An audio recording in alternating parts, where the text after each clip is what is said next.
จะไว้ไว้ก็เบ่งจูซุนอยากก็บานหมอกได้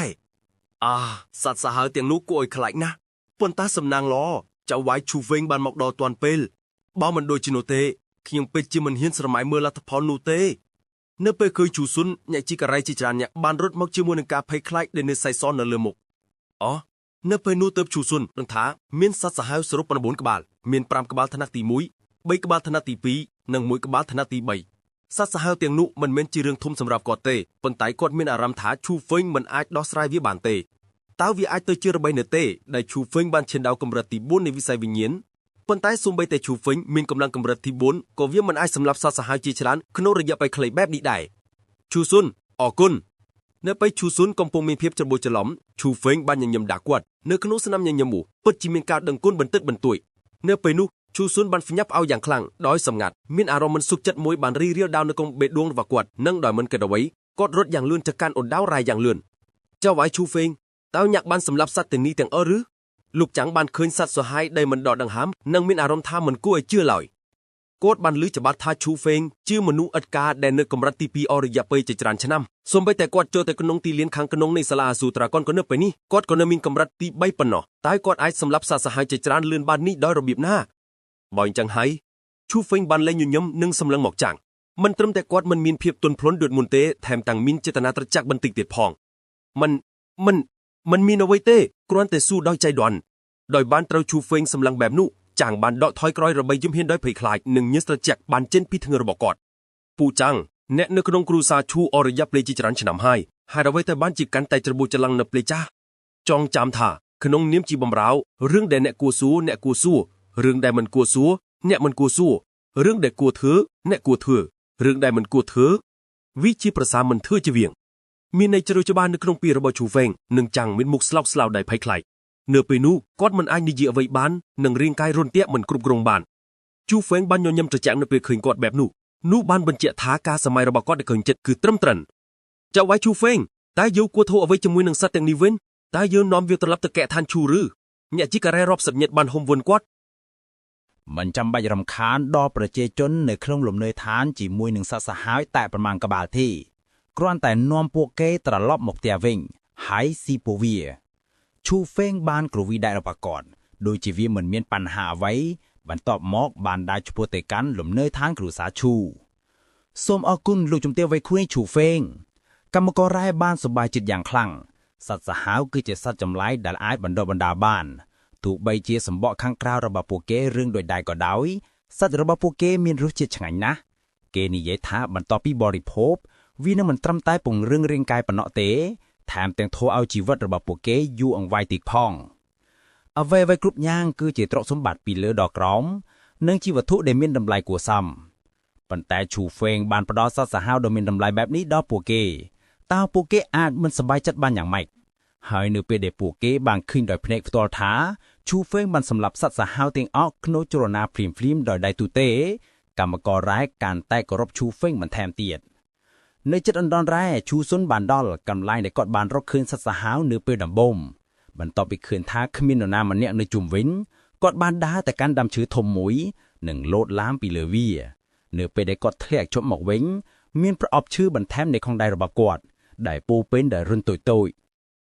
นกรู้ปัจจิตรำเตรนะบัดเท่านี้ปัจจิอาจเตียติ้งสัตว์สหายบ้านปันแต่ผู้วิมันอาจจะเคยประอบหนีบานเทนี่ปัจจิระบล้อสำหรับเตียติ้งสัตว์สหายปันแต่ดำไม่อาจเตียติ้งสัตว์สหายในจรือขนมพนมกล่าวปีกุดวิญญาณเอาสุดวิญญาณธรรมดาปัจจิมันอาจทั่วบานเตในยี่แบบนี้โจซึนบันเบาประอบเชอปันแต่เปรบ่าวเวียปอหมกระบกอดบันพลับพโดอย่างคลุงคลั่งกอดบันรกเคินโดยพิญญาพระอ้าวถาประอบเชอแต่ด้ามประตกกุดวิญญาณไอ้เลยเตะสมบูรณ์แต่มวยตาวนี้การลังยังไม่กุดวิญญาณไอ้น่าโจซุนดูนเลือดใดจะมือสำเร็จพบหายหมกระบกอดสเล็กสลังตังส่งตัวใบประอบเชอนี้ตระบานประกลหมอกปีหลกครูระบกอดปันแต่กุดวิญญาณตระบานติ้งได้อปุกอดขนอนนำไหลขบโพนะอปุกอดบานรีบจอมปราวีดำไปชินโจกำรัตติปรำป้นในวิญญาณบ่าวปุกอดเดิงทากุดวิญญาณบัดบองโดยสากอดอปุกอดนึกบอกสบายกอดเจนเจมันขานตาเวียเพลียมนุโจซุนบันนึกจำดำนาได้โจแพงไถอำนอกุนดอดกอดหอยกอดเพลียมนุโยดังเอาใบมวยคณะกันประอบเชอกอดกำทมิงให้นิยีธาโจแพง ខ្ញុំមិនតាន់ចប់ជាមួយឯងទេនៅពេលដូចគ្នាโจផេងបានត្រឡប់មកបន្ទប់របស់គាត់ហើយគាត់បិទទ្វារហើយយកគុជមួយដែលមានធម្មពលវិញ្ញាណរំយល់ជុំវិញវាចេញពីហៅប៉ៅខណៈមានស្នាមញញឹមអាក្រក់នៅលើមុខโจស៊ុនអរគុណខ្លាំងណាស់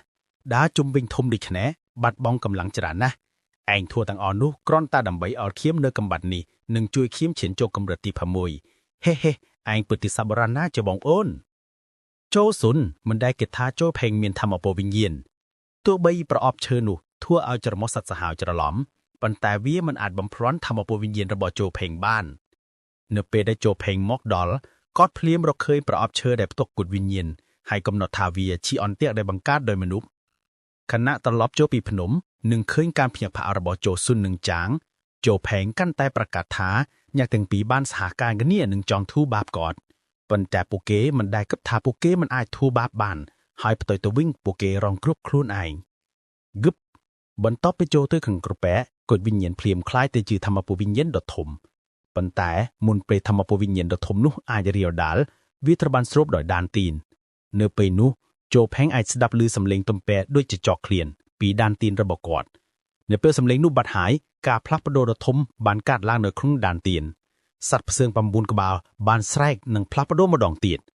នៅព្រេងអ្វីៗត្រឡប់មកធម្មតាធម្មពលវិញ្ញាណដ៏ខ្លាំងជាងមុនច្រើនដងហូរចេញពីដានទៀននិងបំពឹងគ្រប់ផ្នែកនៃខ្លួនโจផេងកម្រិតទី6វិញ្ញាណโจផេងបើកភ្នែកនិងស្នាមញញឹមរីអស់សល់នៅលើមុខមនុស្សដែលយកចូលកម្រិតទី6នៃវិញ្ញាណក្នុងអាយុ15ឆ្នាំនឹងត្រូវចាត់ថាជាទេពកោសល្យហើយ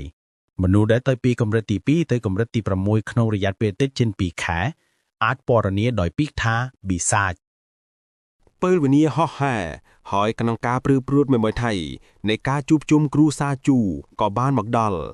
ការជួបជុំដែលគេហៅថាមិនមែនគ្រាន់តែជាសន្និសីទក្នុងគ្រូសាជូប៉ុណ្ណោះទេវាក៏ជាការបង្ហាញកម្លាំងរបស់គ្រូសាជូទៅកាន់ខាងក្រៅផងដែរវាមានមនុស្សច្រើនកុះកនៅក្នុងទីលានបណ្ដុះបណ្ដាលក្បាច់គុណនៃទីក្រុង Leaning Mountain មិនត្រឹមតែតាក់ទាញអ្នកមាននៅក្នុងទីក្រុងមកមើលប៉ុណ្ណោះទេថែមទាំងតាក់ទាញអំណាចជាច្រើននៅជិតខាងផងដែរនៅក្នុងអំណាចខាងក្រៅទាំងនេះខ្លះមកជួយការអញ្ជើញខ្លះមកដោយសារការកោតសរសើរប៉ុន្តែគោលដៅរបស់ពួកគេគឺដូចគ្នាគឺដើម្បីមើលកម្លាំងបច្ចុប្បន្នរបស់គ្រូសាជូដូច្នេះនៅពេលសមាជិកសំខាន់នៃគ្រួសារឈូបានបង្ហាញខ្លួនភាពសប្បាយរីករាយក៏បានកើនឡើងដោយចំនួនរំពុះភ្លាមមើលចុះគឺជាម្ចាស់គ្រួសារជូយួនបាមនុស្សដែលភ្នែកគ្រប់គ្នាបានចុះដណ្ដរនៅជាដំបូងគឺជាបរិសុទ្ធចំណាស់ដែលដឹកនាំនៅខាងមុខទោះបីជាគាត់មានវ័យចំណាស់ណាស់ប៉ុន្តែខ្នងរបស់គាត់ដូចជាខ្លានិងចង្កេះដូចខ្លាឃ្មុំពេលគាត់ដើរខ្យល់ក៏កើនឡើងហើយនៅក្រោមចិញ្ចើមដូចដើរព្រិចសមានរលកគួរឲ្យខ្លាចមួយលាក់ខ្លួនបញ្ចេញហើយវាធ្វើឲ្យមនុស្សមានអារម្មណ៍ខ្លាចបន្តិចមនុស្សនោះគឺជាជីតាវ៉ាជូហ្វឿងនិងអ្នកដតីម្ចាស់គ្រួសារជូយួនបាមនុស្សម្នាក់តែគត់ក្រុងគ្រួសារជូដែលបានជន់ចូលដែនដើមនៅខាងក្រោយជូយួនបាគឺជាកូនប្រុស6នាក់របស់គ្រួសារឈូមែនទេពួកគេទាំងអស់ពិតជាមានភាពគួរឲ្យចាប់អារម្មណ៍និងគួរឲ្យចាប់អារម្មណ៍មែនទែនខ្ញុំឆ្ងល់ថានរណានឹងក្លាយជាម្ចាស់គ្រួសារថ្មីតើមានអ្វីប្រញាប់ខ្ញុំឮថាក្នុងការជួបជុំគ្រួសារជូថ្ងៃនេះគាត់នឹងប្រកាសចូលនិវត្តន៍ជាផ្លូវការហើយម្ចាស់ថ្មីក៏នឹងត្រូវបានជ្រើសរើសផងដែរនោះមានន័យថាវានឹងគួរឲ្យចាប់អារម្មណ៍ណាស់ថ្ងៃនេះនៅពេលដែលពួកគេគិតទីផែនការសំខាន់នៃការជួបជុំគ្រួសារជូថ្ងៃនេះគ្រប់គ្នាក៏មិនទ្រាំបាននឹងភាពរំភើបគ្លឿនផងដែរកន្លែងនេះពិតជាមានភាពរំរវើកណាស់ប៉ុន្តែនៅពេលដែលសមាជិកគ្រួសារជូបានចូលទៅក្នុងទីលានហ្វឹកហាត់ក្បាច់គុណក្រុមមនុស្សមួយក្រុមទៀតបានដើរចូលមកដោយអំមាចនេះគឺជាគ្រួសារសឺមកពីទីក្រុងភៀទ្រីតើគ្រួសារសឺនិងគ្រួសារជូមិនមានទំនាក់ទំនងអាក្រក់ទេឬតើពួកគេហ៊ានមកទីនេះនៅពេលនេះទេមនុស្សជាច្រើនបានដឹងថាក្រុមមនុស្សនោះមកពីណាវាគឺជាក្រុមគូបដិបត្តិធំជាងគេរបស់គ្រួសារជូគឺគ្រួសារសឺគ្រួសារសឺគឺជាអ្នកគ្រប់គ្រងនៅទីក្រុងជិតខាងហើយដោយសារតែការប្រកួតប្រជែងលើធនធានធម្មជាតិមានចំនួនជាច្រើនរវាងពួកគេនិងគ្រួសារឈូមនុស្សជាច្រើនមានអារម្មណ៍ថានៅពេលណាមួយនឹងមានសង្គ្រាមធំរវាងគ្រួសារឈូនិងគ្រួសារសឺនៅពេលនេះគ្រួសារសឺបាននាំមនុស្សច្រើននិងបានបង្ហាញខ្លួនដូច្នេះគំនិតដំបូងរបស់មនុស្សរាប់មិនអស់គឺថាគ្រួសារសឺបានមករករឿង សឿកឆាំងថ្ងៃនេះគឺជាការជួបជុំរបស់គ្រួសារឈូរបស់ខ្ញុំតើអ្នកមកធ្វើអ្វីនៅពេលឃើញដូច្នោះកូនចងចំណាំកូន5របស់គ្រួសារឈូឪពុករបស់ឈូវេគឺឈូរឺនីបាននាំក្រុមមនុស្សមួយក្រុមនឹងប្រជុំមុខនឹងពួកគេសឿកឆាំងហេតុអ្វីបានជាញាក់តានតឹងបែបនេះយើងគ្រាន់តែចង់មកធ្វើឲ្យបរិយាកាសកាន់តែរំរវើកប៉ុណ្ណោះបុរសដែលគេហៅសឿកឆាំងមឿនឈូរឺនីដោយមើងងាយនិងនៅក្នុងទស្សនៈនោះគាត់មិនបានដាក់ឈូរឺនីនៅក្នុងផ្នែករបស់គាត់ទាល់តែសោះសឿកឆាំងក៏ជាកូនចង់ចំណោមកូនរបស់គ្រួសារសើប៉ុន្តែគាត់ខុសពីឈូរឺនីគាត់កំណត់ជាបានជាម្ចាស់គ្រួសារនៅពេលអនាគតហើយគាត់ក៏ជាអ្នកជំនាញនៅកម្រិតទី9នៃអាណាចក្រវិញ្ញាណដូច្នោះហើយនៅក្នុងផ្នែករបស់គាត់ឈូរឺនីមិនសូវសមជាមួយគាត់ប៉ុន្មានទេមនុស្សតែម្នាក់ដែលសាក់ដីនឹងនិយាយជាមួយគាត់គឺម្ចាស់បច្ចុប្បន្នឈូយួនបារ៉ាសឿកឆាំងថ្ងៃនេះគឺជាការជួបជុំរបស់គ្រួសារឈូរបស់យើងតើអ្នកមកធ្វើអ្វីនៅពេលនោះឈូយួនបារ៉ាក៏បានដើរមកដល់តើគ្មាននរណាម្នាក់នៅសល់ក្នុងត្រកូលឈូទេឬឯងគិតថាវាជាវេនរបស់ឯងក្នុងការនិយាយជាមួយខ្ញុំមុខរបស់ស៊ូឈៀងបានផ្លាស់ប្ដូរហើយសម្ពាធនៃកម្រិតទី9នៃវិស័យវិញ្ញាណបានហូរចេញដោយគ្មានការរារាំងឆ្ពោះទៅកាន់ឈូរិនយីនិងអ្នកដតីឈូរិនយីបានច្រមុះនៅពេលនោះគាត់ដែលស្ថិតនៅត្រឹមកម្រិតទី8មិនអាចទប់ទល់នឹងសម្ពាធនោះបានទេប៉ុន្តែក្នុងពេលដ៏លំបាកនោះឈូយុនបានជំហានចេញមុខហើយនិយាយដោយត្រជាក់ថាខ្ញុំឈូយុនគ្រប់គ្រាន់សម្រាប់មនុស្សដូចជាឯងក្នុងពេលជាមួយគ្នានោះដែលសម្លេងរបស់គាត់បានបន្លឺឡើងសម្ពាធដ៏ខ្លាំងក្លារបស់ឈូយុនបានបាញ់ចេញពីរាងកាយរបស់គាត់សម្ពាធនោះមិនត្រឹមតែបានលុបចោលសម្ពាធរបស់ស៊ូឈៀងប៉ុណ្ណោះទេវាថែមទាំងបានបង្ខំចូលទៅក្នុងត្រកូលស៊ូ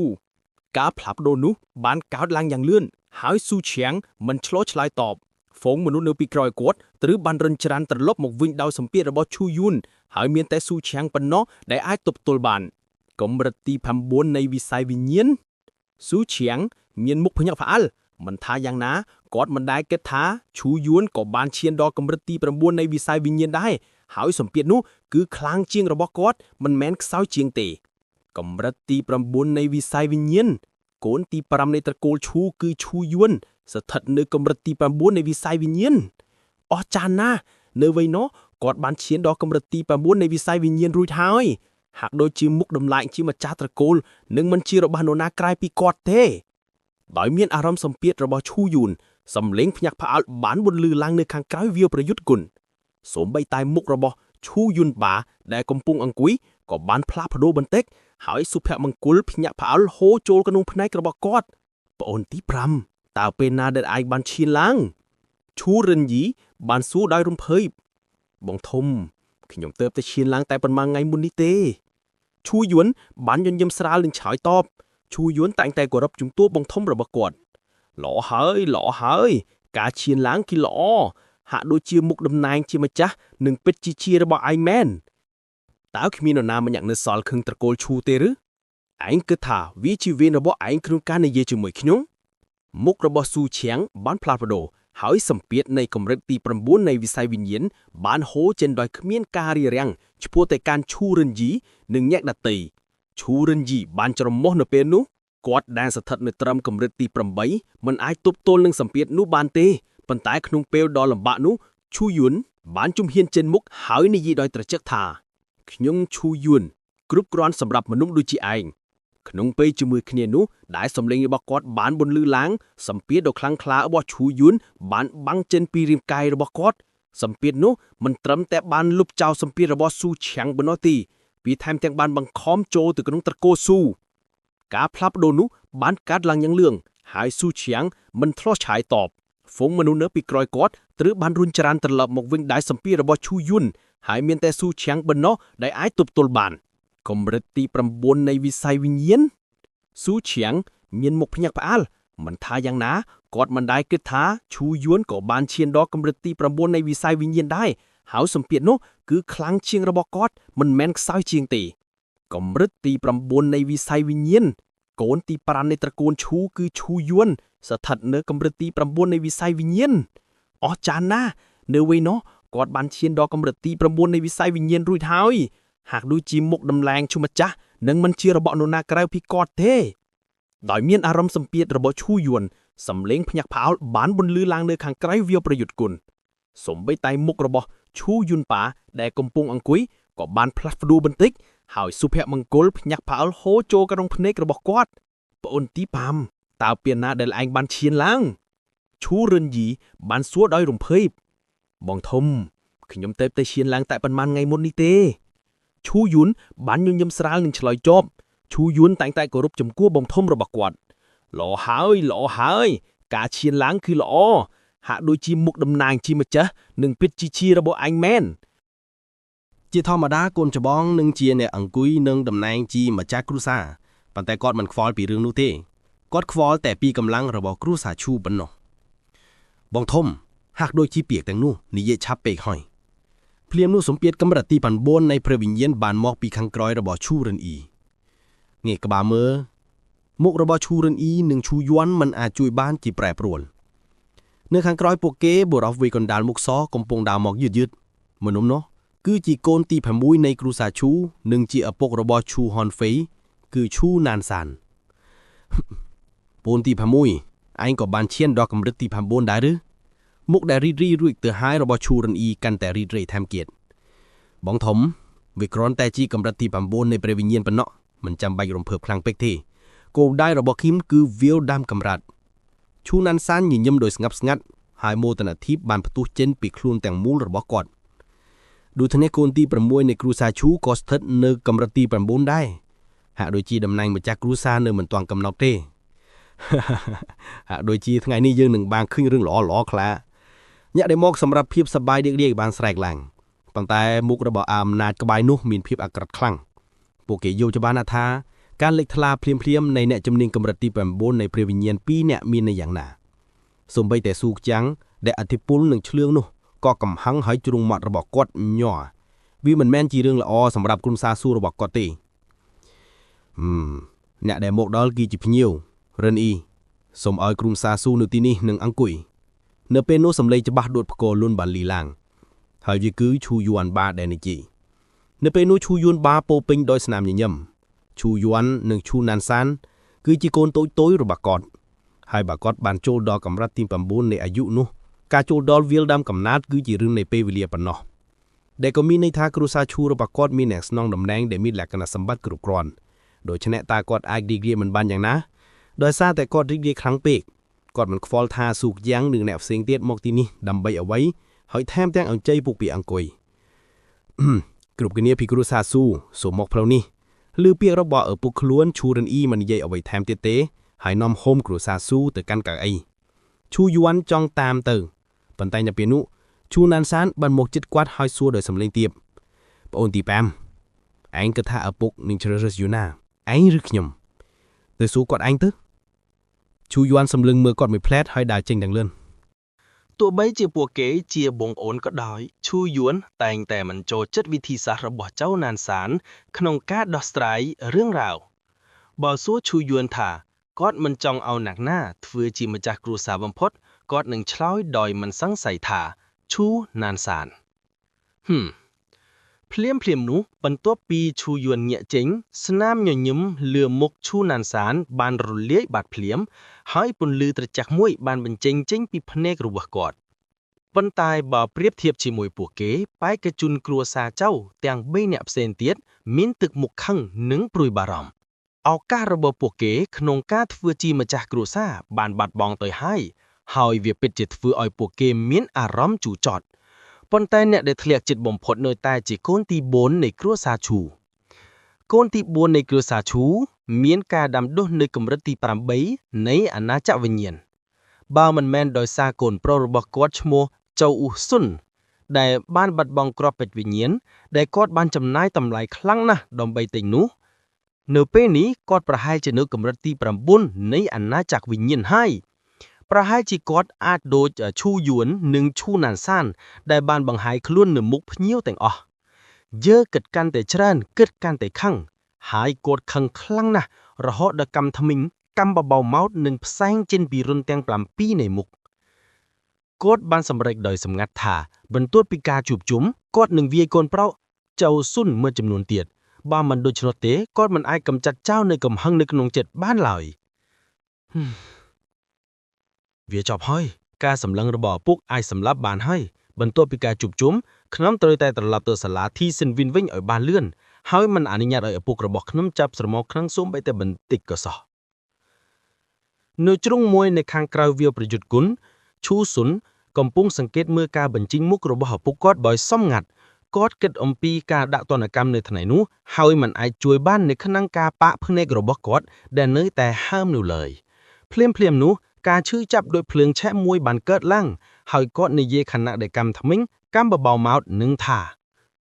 ឈូហ្វឹងខ្ញុំនឹងសូមបំណុលនេះមកអ្នកវិញមែនទេឈូស៊ុនមានអ្វីកើតឡើងនៅមុខអ្នកនរណាបានធ្វើឲ្យអ្នកខ្លាយជាសត្វស្លាប់ប៉ុន្តែគ្រាន់តែនៅពេលនោះគាត់បានឮសំឡេងស្គាល់មួយនៅពេលដែលគាត់លើកក្បាលឡើងមើលមុខឈូស៊ុនបានផ្លាស់ប្ដូរយ៉ាងខ្លាំងពីការនៅឡើយជនល្មើសដែលធ្វើឲ្យឪពុករបស់គាត់វាយគាត់កំពុងសម្លឹងមកគាត់ហើយនៅលើមុខរបស់គាត់មានស្នាមញញឹមដែលរីករាយនឹងទុក្ខវេទនារបស់គាត់ ឈូហ្វេងខ្ញុំនឹងសម្លាប់ឯងនៅពេលឈូស៊ុនដែលមានអារម្មណ៍សោកសៅខ្លាំងក្លាបានឃើញឈូហ្វេងគាត់ហាក់ដូចជាក្របបែកដែលបានជាប់ភ្លើងកំហឹងដ៏ក្តៅគគុកដែលបានកកងនៅក្នុងចិត្តគាត់បានផ្ទុំឡើងភ្លាមគាត់បានរលាតសម្ពាធរបស់គាត់ដែលជាកម្រិតទី5នៃវិស័យវិញ្ញាណនិងមិនខ្វល់នឹងទស្សនៈរបស់អ្នកដទៃគាត់បានលើកដៃចង្អុលនិងប្រញាប់រត់ទៅរកឈូហ្វេងជាមួយនឹងធម៌ពលរបស់គាត់ពេលទីចង់សម្លាប់ឈូហ្វេងដោយដៃមួយដៃអ្នកណាហ៊ានប៉ះប្អូនខ្ញុំប៉ុន្តែមុនពេលឈូស៊ុនអាចចូលទៅជិតគាត់បានឮសំឡេងស្រែកខឹងនៅក្នុងត្រចៀករបស់គាត់ទន្ទឹមនឹងខ្យល់ខ្លាំងមួយបានបក់មកលើមុខនិងបន្តធាក់គាត់ថយក្រោយស្ទើរតែធ្វើឲ្យគាត់ដួលនៅលើដីឈូគូយ៉ូនៅពេលមើលទៅឈូស៊ុនមានការភ្ញាក់ផ្អើលព្រោះនៅក្បែរឈូហ្វេងគឺជាយុវជនសង្ហែម្នាក់គាត់គឺជាបងប្អូនរបស់ឈូហ្វេងឈូគូយ៉ូនៅពេលនោះភ្លើងដែលឈូស៊ុនបានបញ្ឆេះបានរលត់ភ្លាមគាត់មិនអាចស្គាល់ឈូគូយ៉ូបានច្បាស់ជាងនេះទេព្រោះគាត់ត្រូវបានទទួលស្គាល់ថាជាមនុស្សលេខ1នៅក្នុងចំនួនយុវជននៃគ្រួសារឈូនិងមិនមែនជាមនុស្សដែលគាត់អាចប្រមាថបានទេឈូស៊ុនស្ដាប់ឲ្យច្បាស់ខ្ញុំនឹងធ្វើឲ្យឯងពិការបើឯងហ៊ានវាយប្រហារប្អូនខ្ញុំម្ដងទៀតឈូគូយូចង្អុលទៅឈូស៊ុននិងប្រមានចិត្តរបស់ឈូហ្វេងត្រូវបានធ្វើឲ្យកក់ក្ដៅដោយឈូគូយូនោះនិងវាដូចជានៅពេលដែលគាត់នៅក្មេងរាល់ពេលដែលមានគេធ្វើបាបគាត់មនុស្សដំបូងគេដែលនឹងចេញមកការពារគាត់គឺជាបងប្អូនរបស់គាត់ឈូគូយូ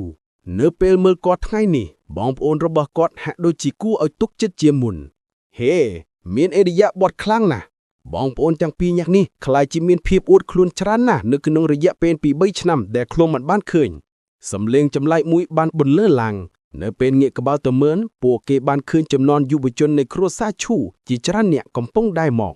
អ្នកដែលនាំមុខគេគឺជាយុវជនម្នាក់ដែលមានមុខសនិងមានភាពអាក្រក់ខ្លាំងនៅពេលឃើញមនុស្សនោះមុខរបស់ឈូហ្វេងនិងឈូគូយូទាំងពីរបានផ្លាស់ប្ដូរនិងរលកកំហឹងទៅបានធ្វើឲ្យរំញោចនៅក្នុងចិត្តពួកគេទោះបីជាពួកគេមិនបានឃើញគ្នាអស់រយៈពេលច្រើនឆ្នាំក៏ដោយឈូហ្វេងនៅតែស្គាល់គាត់ដោយមើលម្ដងគាត់គឺជាអ្នកដែលបានវាយពួកគេដួលនៅលើដីនិងធ្វើឲ្យពួកគេអាម៉ាខ្លាំងណាស់ឈូហុងហ្វីឯងពិតជាត្រឡប់មកវិញហើយខ្ញុំគិតថាដល់ពេលត្រីសងបំណុល2ឆ្នាំនោះហើយឈូគូយូនិយាយដោយត្រជាក់និងរលកកំហឹងត្រូវបានកក់នៅក្នុងភ្នែករបស់គាត់នៅសាលាលីនយូនញ៉ែប៉ុន្មានឆ្នាំធ្វើឲ្យចរិតឯងកាន់តែអាក្រក់ទៅហា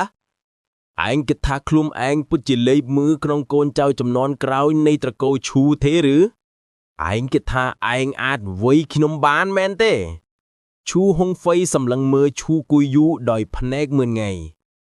ឯងនឹងដឹងថាខ្ញុំជាលេខ1ក្នុងកូនចៅចំនួនក្រោយនៃត្រកូលឈូឬអត់សំឡេងឈូគូយូកាន់តែត្រជាក់ទៅមនុស្សគ្រប់គ្នាថែមទាំងអាចមានអារម្មណ៍ថាមានខ្យល់ត្រជាក់បក់ចេញពីខ្លួនគេខណៈដែលគេកំពុងខំទប់ភ្លើងកំហឹងនៅក្នុងចិត្តមិនអន់ទេឯងមានភាពក្លាហានគួរសមចុះឯងវិញឈូហ្វឹងឈូហុងហ្វេងងាកមកសម្លឹងឈូហ្វឹងវិញខ្ញុំឮថាឯងធ្លាប់នៅសាលាខាងក្រៅនៃសាលាមធ្យមថ្នាក់ទាបសាលានេះខៀវអស់រយៈពេល5ឆ្នាំឯងឈួតណាស់ដែលស្នាក់នៅកន្លែងអាក្រក់បែបនោះអស់5ឆ្នាំទោះបីឯងមិនមែនជាគ្រួសារត្រកូលឈូពិតក៏ដោយក៏ឯងនៅតែមាននាមត្រកូលឈូឯងមិនខ្មាស់អៀនទេឬដែលធ្វើឲ្យត្រកូលឈូរបស់យើងបាត់មុខ ខ្ញុំប្រមានឯងទាំងពីរញាក់ថាបើជួបខ្ញុំក្នុងការប្រកួតឯងទាំងពីរនឹងត្រូវខ្ញុំវាយឲ្យដេកដីដោយ7ឆ្នាំមុននោះអ៊ីចឹងខ្ញុំសូមប្រាប់ឯងទាំងពីរផងដែរថាតំណែងជាមេត្រកូលនឹងត្រូវជារបស់ឪពុករបស់ខ្ញុំឈូណានសានព្រោះគាត់មានកូនប្រុសឆ្នើមម្នាក់ដូចជាខ្ញុំឈូហុងហ្វេនិយាយរួចឈូហុងហ្វេក៏នាំហ្វូមនុំទៅចុះឈ្មោះប្រកួតដំបូងឈូគួយយូចង់ដើរទៅនិយាយអ្វីមួយប៉ុន្តែគេមានអារម្មណ៍ថាមានគ្នាទេងខ្សែអាវរបស់គេងាកមើលក៏ឃើញថាជាឈូហ្វើងបងមិនចាំបាច់និយាយច្រើនជាមួយមនុស្សប្រភេទនេះទេព្រោះឲ្យគេដេកផ្ទប់នឹងដេកក្នុងការប្រកួតទៅជាវិធីល្អបំផុតឈូហ្វើងនិយាយដោយសំឡេងស្ងាត់ស្ងាត់ មើលឃើញឈូហ្វេងនោះឈូគូយូមិនអាចទប់ចិត្តមិនសម្លឹងខ្លាំងបានឡើយនៅក្នុងចិត្តរបស់គេមានអារម្មណ៍ដែលពិបាកនិយាយហើយមានអារម្មណ៍ថាប្អូនប្រុសរបស់គេខកប្លែកពីមុនរីឯចំណុចចលៈគេមិនដឹងថានៅទីណាទេប៉ុន្តែហាក់បីដូចជាមនុស្សតែមូលរបស់គេបានផ្លាស់ប្ដូរទៅជាមនុស្សដ៏ជ្រៅលើឆ្ងាយនិងមិនអាចមើលឃើញបានបន្ទាប់ពីឈូយូនបាបាននិយាយពាក្យសម្ដីគួរសមមួយចំនួនរួចក្មេងចំនួនក្រោយនៃត្រកូលឈូក៏បានដើរចូលទៅក្នុងទីលានបណ្ដុះបណ្ដាលនិស្ស័យវិជ្ជាគុណការប្រកួតលើកទី1ក៏ចាប់ដើមបែបនោះដោយយកលេខដែលគេបានចាប់ឆ្នោតបានឈូហ្វេងក៏បានឡើងទៅលើឆាកលេខ5នៅពេលដែលគេឡើងទៅលើឆាកសម្លេងជេរប្រមាថមួយចំនួនក៏បានបន្លឺឡើងជាមួយគ្នានោះគឺឈូហ្វេងមែនទេមិនមែនជាមនុស្សដែលនៅជាសិស្សសាលាខាងក្រៅអស់រយៈពេល5ឆ្នាំនៅសាលារាជនាខៀវទេឬសូម្បីតែចូលសាលាខាងក្នុងក៏តែងតែជាសម្រាមដដែលហ៊ានចូលរួនការប្រកួតទៀតពិតជាមិនដឹងថាមេឃខ្ពស់បណ្ណាឬដីក្រាស់បណ្ណាតូចតែសោះតែវាល្អហើយមែនទេនេះនឹងឲ្យគេមួយមេរៀនល្អហើយក៏ឲ្យឈូយួនដឹងដែរថាកូនប្រុសរបស់គាត់ជាសម្រាមឬអត់មនុស្សភាគច្រើនដែលស្គាល់ឈូហ្វេងគឺមកពីត្រកូលឈូហើយមនុស្សដែលហ៊ានជេរប្រមាថឈូហ្វេងក៏ជាមនុស្សដែលមានឋានៈមួយចំនួននៅក្នុងត្រកូលឈូដែរពួកគេមិនត្រឹមតែចង់ធ្វើឲ្យឈូហ្វេងខ្មាស់អៀនប៉ុណ្ណោះទេថែមទាំងចង់ធ្វើឲ្យឈូយួនខ្មាស់អៀនបន្ថែមទៀតឈូហ្វេងគឺឯងហើយនៅពេលនោះមនុស្សម្នាក់ទៀតក៏បានឡើងមកលើឆាកឈូហ្វេងនិយាយអ្វីមិនចិននៅពេលឃើញមនុស្សម្នាក់នេះពីចិត្តគឺជាសត្រូវចាស់ម្នាក់គឺឈូជែនប៉ុន្តែបើប្រៀបធៀបនឹងឈូហ្វេងទៅមុខឈូជែនវិញមានសភាពអាក្រក់ខ្លាំងណាស់ជ្រុងមាត់របស់គេកំពុងញ័រហើយគេបានជេរសំណាងអាក្រក់របស់ខ្លួនដែលបានជួបឈូហ្វេងនៅវគ្គទី1ឈូជែនបើខ្ញុំចងចាំមិនខុសទេគេនេះទើបតែចូលកម្រិតទី4នៃវិស័យវិញ្ញាណកាលពី2ថ្ងៃមុនហាក់បីដូចជាឈូហ្វេងនឹងត្រូវរងទុក្ខវេទនាខ្លះហើយសមាជិកត្រកូលឈូដែលមិនដឹងស្ថិរភាពពិតប្រាកដពេលឃើញឈូជែនតទល់នឹងឈូហ្វេងក៏មានសេចក្តីសប្បាយរីករាយយ៉ាងសម្ងាត់ពួកគេទាំងអស់គ្នាមានអារម្មណ៍ថាឈូជែនអាចដោះស្រាយឈូហ្វេងបានដោយងាយស្រួលបងអូនឈូជីនមិនចូលចិត្តឈូហ្វឹងតាំងពីតូចមកពួកគេទាំងអស់គ្នាជឿថាបើឈូជីនវាយប្រហារមែនគាត់នឹងមិនទប់ចិត្តឡើយដូច្នេះពួកគេទាំងអស់កំពុងតែទន្ទឹងរង់ចាំឈុតឆាកដែលឈូហ្វឹងត្រូវគេវាយយ៉ាងដំណាំខ្ញុំចោះចាញ់ប៉ុន្តែនៅពេលនោះភ្លាមឈូជីននៅលើឆាកបានលើកដៃស្ដាំឡើងហើយស្រែកឲ្យលឺខ្លាំងគាត់បានបោះបាំងចោលឈូជីនឯងនេះឯងនិយាយអ្វីឯងមិនទាន់ចាប់ផ្ដើមសោះហើយឯងចោះចាញ់ហើយឬសំលេងស្រែកយ៉ាងកាយលឺបានបន្លឺឡើងទីក្បែរនោះវាជាឪពុករបស់ឈូជីនប្រឈមមុខនឹងទស្សនៈមួយច្បាស់របស់ឪពុកការបញ្ចេញមុខរបស់ឈូជីនប្រែប្រួលទៅមកប៉ុន្តែនៅទីបំផុតក៏ខ្ទប់ធ្មេញបាយខ្នងហើយដៃចោះពីឆាកអ្វីទៅនឹងឈុតឆាកនោះធ្វើឲ្យមហាជនតក់ស្លុតចោះចាញ់នោះជារឿងដែលកម្រឃើញណាស់នៅក្នុងការប្រកួតរបស់ត្រកូលឈូហើយអ្នកចោះចាញ់គឺឈូជីនដែលគូប្រកួតរបស់គាត់គឺឈូហ្វឹងតើអាចទៅរួចណាតើឈូជីនល្ងងឬតើខួរក្បាលគាត់មានបញ្ហាឬតើមានរឿងអ្វីកើតឡើងសមាជិកត្រកូលឈូដែលមិនដឹងការពិតស្ងៀមស្ងាត់ទោះបីជាពួកគេមិនដឹងតាហេតុអ្វីឈូជីនធ្វើបែបនោះប៉ុន្តែសកម្មភាពរបស់គាត់ពិតជាធ្វើឲ្យពួកគេភ្ញាក់ផ្អើលយ៉ាងខ្លាំងសូម្បីតែឈូយួនបាក៏ត្រូវបានតាក់ទាញដោយសកម្មភាពរបស់ឈូជីនដែរគាត់ច្រងឹតចិញ្ចើមហើយពីទស្សនៈចាស់ទុំរបស់គាត់គេអាចដឹងថាសូម្បីតែគាត់ក៏ងឿមឆ្ងល់ដែរឈូហ្វឹងឈ្នះវគ្គនេះប៉ុន្តែយ៉ាងណាក៏ដោយឈូហ្វឹងពិតជាឈ្នះមែនទោះបីជាវាផ្ដល់អារម្មណ៍ថាមិនអាចយល់ពីណាក់ណាក៏ដោយប៉ុន្តែឈូហ្វឹងពិតជាខ្លាចជាមនុស្សទី1ដែលទទួលបានជ័យជំនះនៅក្នុងការប្រកួតនេះបន្ទាប់ពីវគ្គទី1ឆាប់នេះឈូហ្វឹងត្រូវបានរៀបចំទៅកាន់ឆាកមួយទៀតនៅពេលគាត់មើលឃើញច្បាស់នៅលើឆាកមានមនុស្សម្នាក់ដែលគាត់ទើបតែបានវាយបំបាក់ សូម្បីតែឈូហ្វឹងក៏មិនអាចទប់សម្ងាយបានដែរមនុស្សនោះគឺឈូជើងបងប្អូនច្បងរបស់ឈូចិននៅពេលនោះមុខរបស់ឈូជើងស្លេកស្លាំងបបោបមៀវខៀវខ្ចីគាត់ខឹងនៅក្នុងចិត្តថាបងប្អូនពីរនាក់នេះពិតជាមានសំណាងអាក្រក់អស់ផុត3ចំនួនណាស់ហេតុអ្វីបានជាជួបនឹងបិសាចនេះទោះបីជាគាត់មិនចង់បានយ៉ាងខ្លាំងនៅក្នុងចិត្តប៉ុន្តែគាត់រងគ្រោះច្រើនពីឈូហ្វឹងហើយគាត់មិនចង់បដូរកណ្ដាប់ដៃជាមួយនឹងគាត់ឡើយបន្ទាប់ពីគិតគូរមុតស្រពកគាត់បានធ្វើសកម្មភាពមួយដែលត្រកូលឈូតក់ស្លុតខ្ញុំចោះចាន់